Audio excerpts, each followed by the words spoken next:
Welcome to Functionally Speaking, the podcast where two clinicians share one brain cell and way too many opinions. I'm Laura, your mineral-obsessed dietitian who gets fired up about gut health, metabolism, and fertility, with enough sass to keep it interesting and enough nuance to keep it real. And I'm Danielle, a physician assistant obsessed with gut health, hormones, and calling out bullshit. We're here for the nuance, the hot takes, the facts your certification skipped over, and the occasional spiral into chaos. If you're a health coach, practitioner, or clinician who's slightly functional, just like our mitochondria in our recording process, you're in the right place. We're not here to sugarcoat the science or pretend there's one right way to do this work. We're doing it our way, unfiltered, slightly feral, and always with love for the humans we serve. Let's get into it.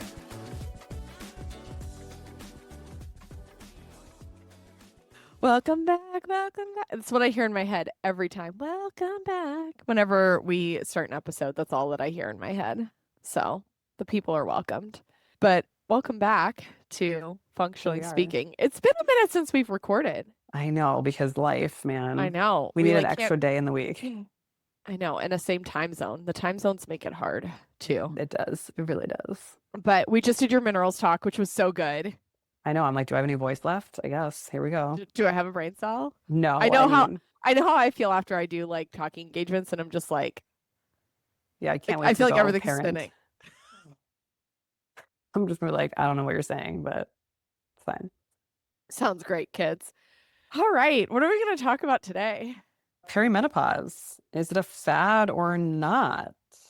I love this discussion. I do too. This idea, because I feel like perimenopause is really having its moment, and I feel like it deserves its moment. And yes, I feel like it really deserves its moment, and we're doing the thing. And then sometimes, and that's like in the middle. And then over here, I feel like there's people saying that perimenopause is everything. And then there's other, clients who I have who go to the doctor and they're like, perimenopause is a fad and you should run away from anyone who says that perimenopause is a thing. I think there lies in the issue, which is like with everything, the all or nothing. And I've seen the same pattern. And it's like, what is happening? Because I agree. I think that the fact that we are drawing attention to women and giving them the understanding of their bodies and physiology, because we are not small men, as Stacey Sim says, like it does need the attention and understanding. And I think for so long, so many generations just swept it under the rug.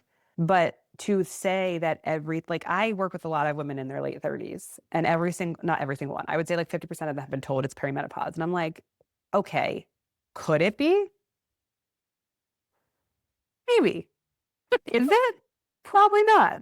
Right. And I think in that scenario, it just feels dismissive. It feels like there's nothing you can do. It's just perimenopause. Move on with your life. And in that scenario, it's like, well, first off, that's a horrible recommendation for anybody. And second off, the population is inappropriate. Like late 30s is rarely going to be perimenopause. Is there a shift in hormones? Yes. And I think I don't know if we've discussed it on this podcast, but we've discussed it of like, there's this shift in like women are having babies later. So I think the hormone chaos is becoming more pronounced in late 30s because of that shift of postpartum being later and hormones shifting. And so I hate that when a 37-year-old is being told you're perimenopausal. Best of luck. Yeah, I think so. I mean, to be fair, perimenopause those changes can start happening around 35. And I think it is important for people and practitioners to know that, right? Most of the time, the shifts that we're seeing between, I would say 35 and 40 are more subtle, not things that we need to be like, running for hormone replacement therapy. Are there times and cases of that? Sure. Yes. However, I would also make the argument that most of these women have likely been dysregulated and depleted for decades now. And because we are in our late 30s, we've gone from college to working to moving around to getting married and, starting a family and running up the career ladder, all with 2 kids and a golden retriever or whatever you have going on. To the world around. Yes. lived as a human being.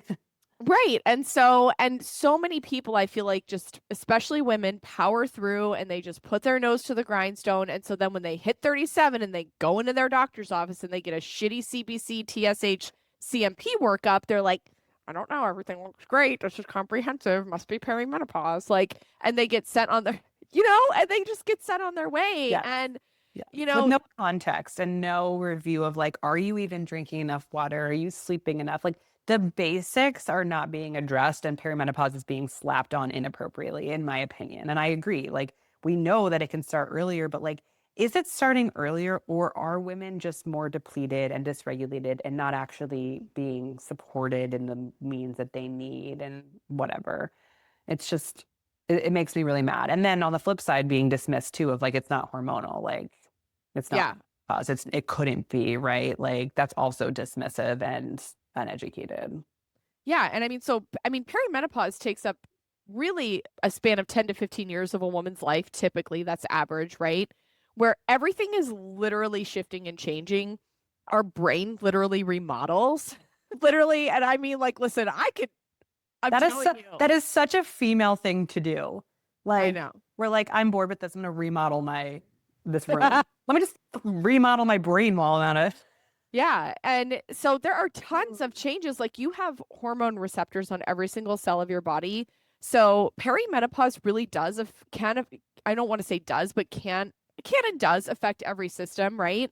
And so I do think that there is this, we were talking about a podcast recently that one of the, I don't, I'm a little bit extrapolating her words, so I don't want to like throw out names, but she was talking about women getting pregnant later in life, and a lot of women are, yourself included, right? But I would say most of my women who are trying to conceive are between the ages of like 35 and 37, or 33 and 37, I would agree. Same. 32, maybe 30, but 30s. They're in their and 30s. they're in their Second kid 30s, is at least 100%. like mid 30s. Yeah. Yes. Yes. And what she was alluding to, and I have thought this for a minute, is that women who end up being pregnant later in life, and yes, 35 is later in the world of gestation, tend to need hormone replacement sooner, and by need, that's, we can dissect that, but because not everyone's appropriate and not everybody wants it, and that's okay, but have more significant hormone shifts sooner than women who either don't have children, who have children younger. I believe that And I because I I'm would living it.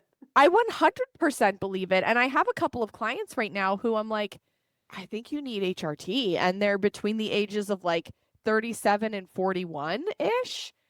And, there is a genetic component to this that, Sure. like, hope people know that we're not just like, it's genetics, people like slapping labels over here. But what age your mother or other women in your family go through menopause is a little bit of a predictor. So if your mom went through menopause at 45, that makes your timeline very different than someone who has a mom who went through menopause at, I think 51 is the average age in the United States now. I love that it's having its moment, and I also hate seeing 30-year-olds who are put on hormone replacement therapy for I mean that's not perimenopause, that's like a whole other different conversation.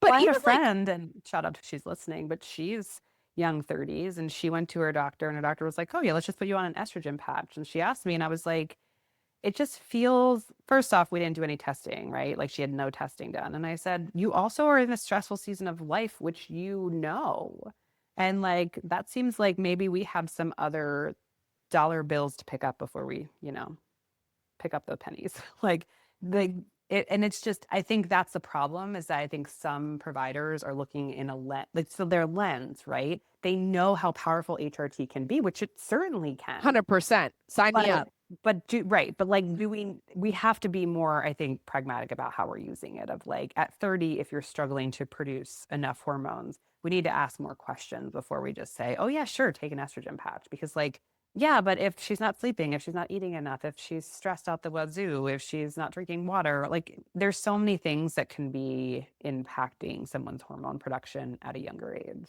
And so I Yeah, think that's where the fad part comes in, right? That we're seeing of like there's this it's just almost becoming like too much of a good thing is becoming a bad thing because it's and then it dilutes the people who are actually perimenopausal and who actually need support and dude, like, help. why are 30-year-olds getting HRT, but my women who are in their 40s who are begging for it are like, Or no, have not never been not offered just it. I have a 40, I think she's 48, and she's telling me all her symptoms. And I'm like, has anyone ever uttered the words hormone replacement to you? And she goes, no. And I was like, we're sending ma'am. you to someone immediately. Do not pass go, do not collect. And like, it, right. Like that, what? Yeah.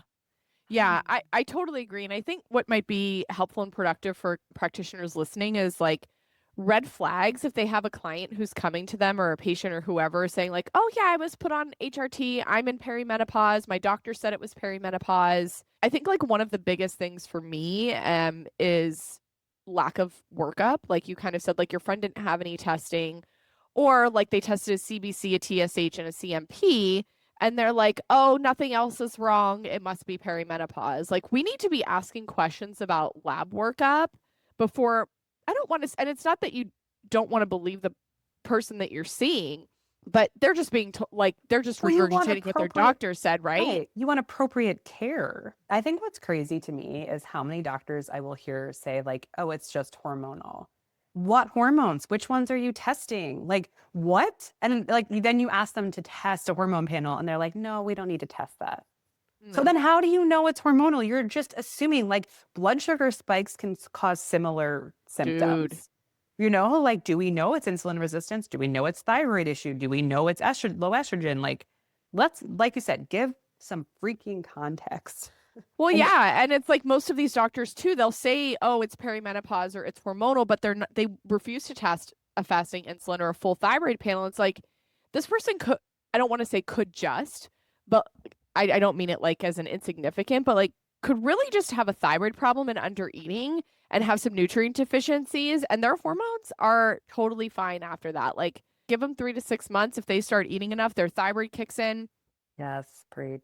like everything improves. So I think like making sure that you're asking people about like how did you receive this diagnosis and what questions were asked of you and what labs were actually done. Can you upload those labs for me? Can you show this to me? I think those are some really good questions for other practitioners to be asking so they have a better understanding of was this a complete workup or did somebody, whoever the doctor or provider is, have a 7-minute appointment and they are lazy and they don't or they don't have the time, right? I don't want to just like slap a label on everybody and said, "Oh, it must be perimenopause."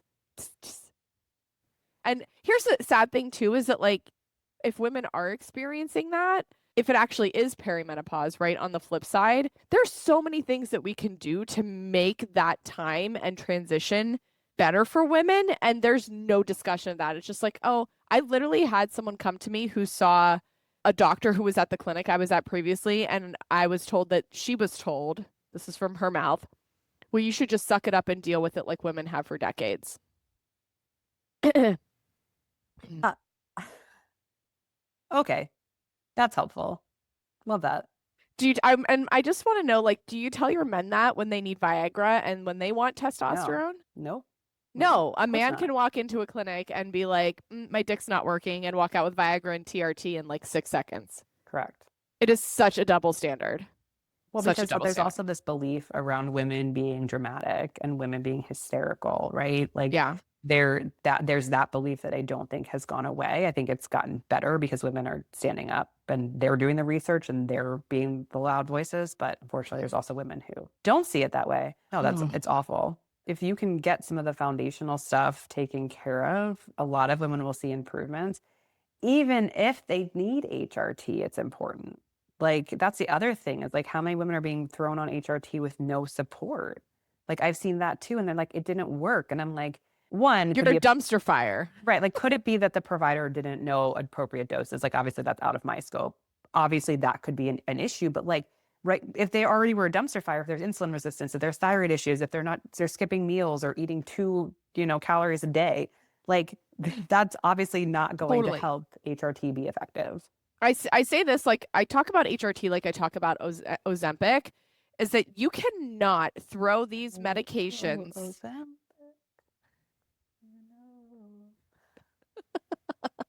You cannot throw these Sorry. medications onto a metabolic dumpster fire of a No, human and no, be like, this is a great idea. no. I would venture to say that those individuals are having a higher rate of side effects than people who are laying either laying the foundation first or in conjunction with. Yes. I'm going to stay with HRT because that's what we're talking about. We could get off on a whole other tangent about We probably have. Ozempic. I have it in my head now. I know, thank you for that. Usually that's me doing that to people, but if you don't have those foundations laid, you are probably going to not have as good of an experience as you could on hormone replacement therapy. But before, and I do want to talk a little bit about that because HRT is a very you don't need to wait 12 months to go without a period, like, and be postmenopausal before HRT is initiated. I guess like maybe we should stay with the trend of this, which is like, is perimenopause a fad or no? Yeah. Right. We probably should do a whole one on HRT, which you can We lead the could. charge. Yeah, yeah, Um, yeah. but no, I mean, yeah, coming back to like, it's not a fad. And also it's being bastardized as a fad. Like Yeah. it's a yes and conversation. And I also think that women are walking away in circumstances where they're being told, oh, it's perimenopause. Let's say it is. They're walking away with no tools. So I'm curious as to like, maybe we can have a little bit of a conversation for the clinician listening of like, hey, like these are some of the things that we go after first with our perimenopausal population in conjunction with like, I mean, I talk HRT with my clients about like getting that initiated if I feel like they're appropriate, et cetera. But what are a couple of things that you're like, listen, like you may have been able to get away with this in your 20s, but like not in your 40s, girlfriend.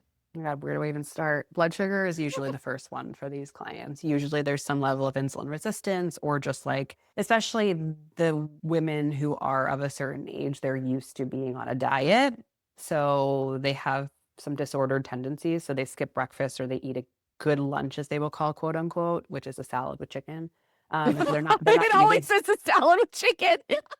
it is. It's like, how, what? No wonder. Like, and then they're like, I'm so bad at night, I binge. And I'm like, no, No because you shit. ate You're salad with hungry. chicken. Like, you're starving. I had 2 delicious black bean brownie cups that I make with lunch, and I was just thinking about how delicious they are. Like, like eat Uh, food. But yeah. that's an issue, right? Like a lot of like blood sugar balance issues and or insulin resistant issues, which often stem from like meal quantity, quality plus meal frequency. So like women are not eating early enough, they're not eating often enough, and they're not eating enough of the right stuff. And so then often what happens is they'll eat higher quantity of food, maybe more high caloric number types of food at night, which then also sends them into a tailspin overnight, which then affects sleep, which is a whole nother issue. But I would say blood sugar balance is like with these people, this is step one I go after with them because it's almost always an issue. Sleep is a big one that I like to tackle. I agree 100% with the blood sugar and also like insulin and glucose impact our hormones too. So not only are you getting rid of some of those nasty effects that are just related to like lots of spikes and dips and things like that, but you are creating change with like your hormone profile too when you improve your insulin resistance. But sleep is a big one. Sleep can be a really, really difficult thing in the perimenopause timeframe. I talk a lot about sleep hygiene, and one of my biggest tips to really all of the people that I work with, but especially my perimenopausal women, no screens in your bedroom, and that includes your phone. Get it out. I don't care if it's your alarm. They sell those on Amazon. They're like $6. You can also get vibrating watches, which I Yeah, like because then yeah, it doesn't wake anyone else. Because I really hate when my husband sets a sound alarm. Makes me yes, want to. Anyway, yes. yeah, sleep is important. That's a big one for me. And I like you said, agree. though, if blood sugar, this is how this is all interconnected. If Yeah, blood sugar everything's spikes are connected, all over the place, we're gonna have more trouble with sleep, right? and But vice sleep versa. and like just getting off the screens is it's a huge one for everyone. And I really like to advocate for, and all of my clients tell me when they do it, they notice a difference. But put your phone in a room that you don't go in first thing in the morning. So like for me, I keep my phone at 9.9 times out of 10, I keep it in my office. Just because like I don't go in there in the morning for anything. Like I'm in the kitchen, I'm getting water, I'm feeding the dogs. Like I have no reason to be in my office. But I think that that can make a really, really big difference. And again, I know there are more sleep issues that like keeping your phone outside of your room will not cure in perimenopause, but like really focusing in on that is a big one for me. Yeah, I think my other big one is obviously minerals. I'm really focusing on like repleting because at that point the person coming to me is usually so depleted. They've been dealing with all these that this is what's crazy is like so many of these women who are experiencing perimenopause, not all, but many had so many symptoms leading up to this time period that were ignored. They were constipated for years. They had bloat, they had heartburn, they had fatigue, skin issues, whatever it might be. And now all of a sudden it's perimenopause because it's just easier to slap the label on it as opposed to it is perimenopause. And also this person is incredibly depleted because of years of probably inadequate Restriction. intake, restriction, right? Like stress, because I feel like women in their 40s especially tend to be, there's now this like sandwich generation, they're calling it, of women who are raising children and also caring for elderly. They're saying that like millennials, because we had kids later, are kind of getting stuck in this scenario, which is incredibly depleting because you're dealing with young children who require a lot of attention and then aging parents who, if you're Yeah. taking care of them mentally, physically, emotionally, can be taxing as well. Which is hilarious because like we're taking care of parents that like cause the issues to cause us to have children later because of like all the fucking crap that happened with the economy and go to college because you need to and all anyways, that's like a whole other like Yeah, but that's like the most boomer thing ever. Like you are the problem and you're also causing more problems because people need to take care of you. Anyway, yes. not the topic of this conversation or podcast, but like that's how I feel about that. I listen, I got one dead parent and one who I don't talk to, so not a problem for me. Mostly same. I'm trying to think. So like sleep, blood sugar, stress management, minerals repletion. I think the biggest thing too is like really getting women to eat enough. I had this just I sent a message to a client today about like, she's on vacation right now and she's not perimenopausal, but this could also be relatable. And she sleeps really great on vacation, but not at home. Right. And I'm like, this is probably stress. And also, when we go on vacation, most people eat more. Like they just do. Like there's nothing else to do besides like eat. And Yes. right. Preach. And so I'm like, listen, this is probably a like yes and situation. And she said in the past when she's eaten more and cut back on exercise, it has helped with sleep. Preach. Yes. And she's like, this time it's just like not. And I'm like, well, maybe what you thought was enough because of whatever societal norms and the fucking RDA, which is a whole other conversation, like maybe it's not actually enough. No, not even a little bit. I think women tend to think that 2000 calorie mark is like magical. And I Or need they're in, or they're fearful of it and are like, I could yes. never. Yeah, but they think like, oh, I'm eating 2000 calories, so I have to be okay and I'm not allowed to add more food. Like I just think it's like this subconscious programming. And so there has been a lot of nutrient depletion, I think, in these women. And like, I would put them on a really good prenatal, some of them, if they are just like screaming depletion for years and decades, just to like get them caught up in addition to like a food first approach, especially if we have like blood work or a micronutrient panel or something to back it up. But The other thing I thought of when you were talking about all of that in this population, I often see a lot of caffeine and alcohol use. oh, yes. And Let's dig in. that's obviously going to deplete, maybe not obviously, but it depletes a lot of minerals. So from my angle, unlike that, you're depleting minerals. Not to mention, alcohol obviously is going to have impacts on insulin resistance and sleep. But caffeine, what I see a lot of times, is used in place of when things like food are necessary, when we actually need energy and we reach for caffeine instead of actual energy, which is food. Food is energy. Like it's literally what it's there for. And so going back to that conversation, it's all connected, right? Like I don't think this is anything separate. I personally see this a lot in this population. And I think Yes. caffeine is easy in one sense for them, right? Because they can just grab a coffee and instead of making themselves a snack, or no lunch that they needed. And then alcohol becomes a coping mechanism because they are dealing Yes. with work, parents, whatever. And both of those are just, I have a lot of clients who are like, please tell me you're not going to tell me to take it away. And I'm like, I'm not going to say those words, but we're going to get there. Yeah. And I had a client a couple of weeks ago, a new one who I'm working with, and she's like, it was literally what you described in your minerals talk. Like, I feel shaky in this. And I'm like, do we think maybe we have an abusive relationship with alcohol or caffeine? Like, it's kind of a bully to like, how is this serving you? I see it all the Uh, time. So many yeah. women are like, yeah, I feel so jittery after coffee, but I need coffee. And I'm like, Do you?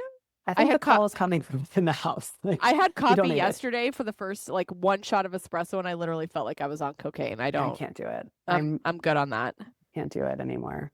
because Which, my sleep was because I was sick and my sleep was so poor like the night before that I was like I literally like need to function today. but And that's then the goal every day. And I I think know. that's where you have to zoom out and say, why? Why do you need caffeine every day? And Yeah. we can support you in not needing it every day. And is it because you're drinking alcohol and then you're not sleeping Right. well? And then you need to Need wake up. caffeine. Downers for the up and uppers for the downs. Yeah, I mean, Yeah. truly. And now there's the whole espresso martini trend. Yeah. It's Yes. like it's like this generation's Um, Jaeger bomb. or Red Bull vodkas. Yeah, yeah. I But yeah, think we are. the alcohol is definitely a big one that I will. I mean, it's a non-negotiable. Like, listen, you just you can't in your 40s. What I think what's so hard is that so many people feel there's still some attachment to it because it's how they unwind or how they cope, whatever. But then they complain about how they feel. And I'm like, it's one or the other. Do you want to feel good or do you What are want your to, goals? yeah, like what truly, what are your goals? Like if it's the fact that you can't hang out with friends because you don't drink anymore, are they really your friends? You know, like there's deeper discussions there that therapy Totally. And is that great gets for. it gets really hard because I had one lady who she was like, "Well, it's summer and I'm at the summer house." And I'm like, "So?" And I know what she meant because it's like, "Oh, I'm on the boat. I want to have a beer." And it's like, "Why do you feel that need?" In my opinion, that's unhealthy. Like that's an unhealthy relationship with booze. And in my personal opinion, the healthy amount of alcohol is zero. I just I I, agree. I just don't think that especially listen, it does the same thing to you whether you're 20 or 40, but Yes, it just hits differently. it I mean, does. when I tell you it was I think it was it last Christmas or maybe Marcus, I don't know. It was probably like a year and a half ago. I had like 2 ounces of wine. I felt my heart go. My whole body got hot. And I was like, Yeah. nope, no, But I think sir. that's a great point. Like, ask yourself how you want to feel. I tell my clients ask this all the time of like, what does tomorrow Laura need from me? What does like how does that help? Like, is what I'm doing right now going to help tomorrow me? Because, right? Like sometimes we get so caught up in the like, I'm at my summer house, so I must drink. Okay, but does tomorrow Laura at the summer house, how's she gonna feel about me drinking today? You know, like I think sometimes we need perspective when we're talking about what we're doing now, not as a way to judge or shame, but like to bring context to it and say, like, oh, actually, that's what helped. Did that help me a lot? Because I used to drink a lot socially because that's what all my friends did. And I finally was like, I don't feel good when I do that. And I'm totally fine hanging out with my friends and not having a single ounce of alcohol. And they don't care either. All right. Well, we got a little off topic, but Yeah, we want to perimenopause is not a fad, but it's been the social medias and some practitioners are making it fatty, and that's stupid. yeah, it's perimenopause is not a fad, it's physiology, and I think that's a good way to Love it. okay, wrap it up there. And if you want more of us, come join Unconventional Collaborative. Bye.